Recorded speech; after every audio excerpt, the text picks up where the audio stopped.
gihe siko nagiye kwiga bwa mbere ngiye mu ishuri nanjye ndi bantu bagiye mu modoka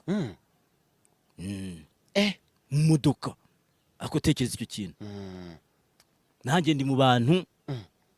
batabayeho nabi nise kuri epa katolika kandi icyo gihe pa icyo gihe mwana wambaye inkweto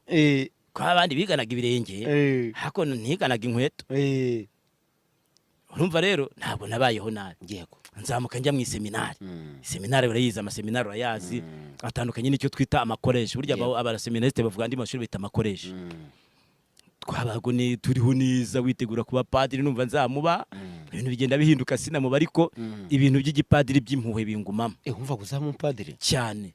nagiye mu seminari numva nzaba padiri kugera mu mwaka wa 4 numvaga nzaba padiri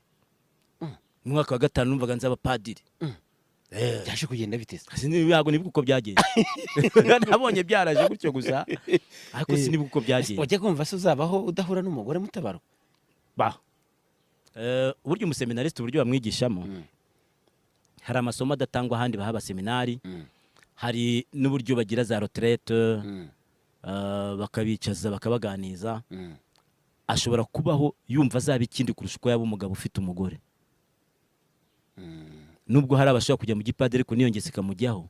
ariko umuseminariste wa nyawe yiga azi ko azaba padiri wa wundi wigomwe byinshi harimo n'umugore